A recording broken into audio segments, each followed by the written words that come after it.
بسم اللہ الرحمن الرحیم۔ اسلامی تاریخ میں سے مکہ مکرمہ میں بت پرستی کی ابتدا کب ہوئی؟ قریش کا قبیلہ حضرت ابراہیم علیہ السلام کے دین پر برابر قائم رہا اور ایک اللہ کی عبادت کرتا رہا، یہاں تک کہ نبی کریم صلی اللہ علیہ وسلم سے 300 سال پہلے عمرو بن لحی الخزاعی کا دور آیا۔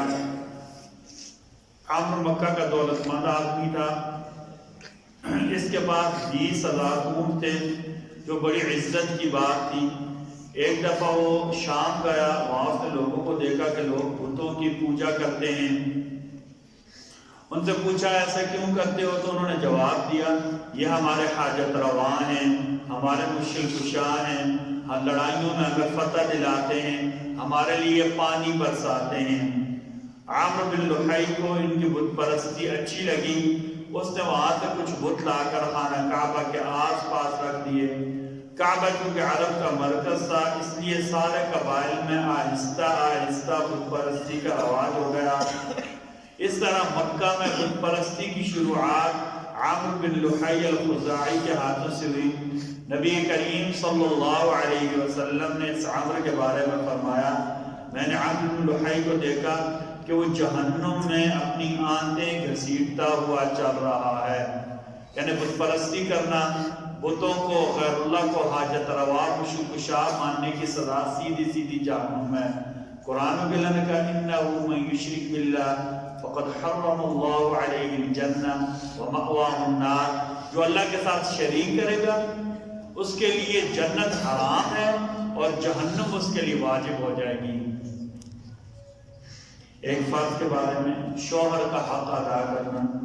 حضرت عائشہ نے رسول اللہ صلی اللہ علیہ وسلم سے پوچھا، یا رسول اللہ، عورتوں پر سب سے زیادہ کس کا حق ہے؟ آپ صلی اللہ علیہ وسلم نے فرمایا، عورت پر سب سے زیادہ حق اس کے شوہر کا ہے۔ پھر اللہ نے پوچھا، مردوں پر سب سے زیادہ حق کس کا ہے؟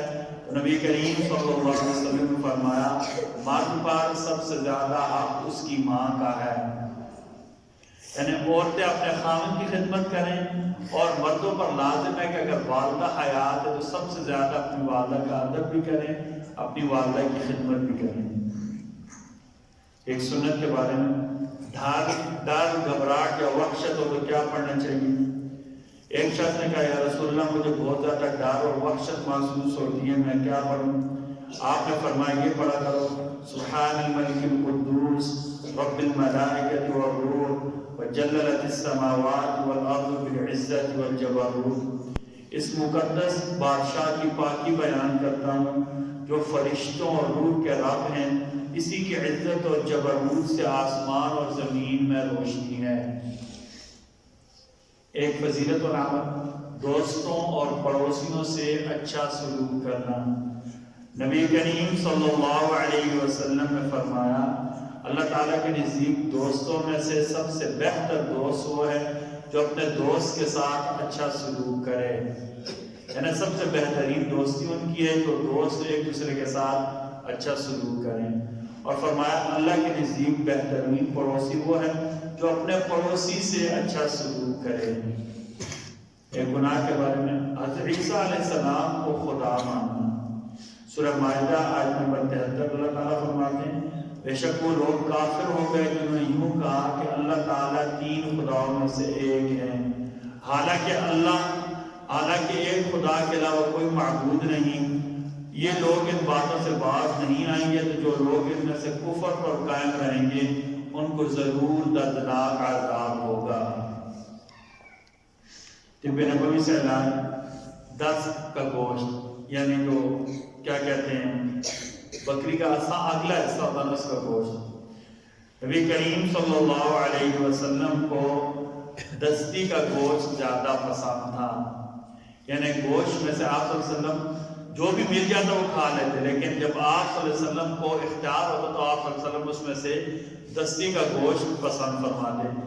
ہم پہلے بھی بات عرض کر چکے ہیں، اور جو بات سیرت ہے ہمارے اس میں بھی جب نبی کریم صلی اللہ علیہ وسلم جب سیرت بیان کر رہے تھے کہ آپ صلی اللہ علیہ وسلم کے جو کھانے پینے میں معمولات تھے، ایک تو نفاست کے تھے دوسرا آپ صلی اللہ علیہ وسلم کو گوشت میں سے دستی کا گوشت زیادہ پسند تھا. اور عرب آج بھی کہتے ہیں کہ جانور کے جسم کا وہ حصہ ہے جو زمین کے ساتھ لگتا ہے، بیٹھتے ہوئے زمین کے ساتھ لگتا ہے. کھانا تو اس کا جائز ہے لیکن اس میں غذائیت اور طاقت کم ہوتی ہے. اور جو جسم کا حصہ جانور کا بیٹھتے ہوئے زمین کے ساتھ نہیں لگتا، جیسے کیا کہتے ہیں پیٹھ کا حصہ، اگلی اوپر کی رانوں کا حصہ، اس میں غذائیت اور طاقت زیادہ ہوتی ہے. نبی کریم صلی اللہ علیہ وسلم کی نصیحت، آپ صلی اللہ علیہ وسلم نے فرمایا دنیا سے بے رغبتی اور آخرت کی محبت پیدا کرنے کے لیے موت کو یاد کرنا کافی ہے. موت کو یاد کرنے سے نا آدمی کا دل دنیا سے اٹھ جاتا ہے اور آخرت کی محبت پیدا ہوتی ہے، جس سے وہ برائیوں سے بچ جاتا ہے اور ایسے کام کرنا شروع ہو جاتا ہے جو اسے آخرت میں فائدہ دینے والے ہوں. اللہ تعالیٰ ہم سب کو کہنے سننے سے زیادہ عمل کی توفیق عطا فرمائے. بسم اللہ الرحمن الرحیم. بسم اللہ والصلاة والسلام علی رسول اللہ. بسم اللہ وعلی ملت رسول اللہ. ربنا تقبل منا انك انت السميع العليم وتب علينا انك انت التواب الرحيم. وصلى الله تعالى على خير خلقه محمد صلى الله عليه وسلم وعلى آله وأصحابه أجمعين.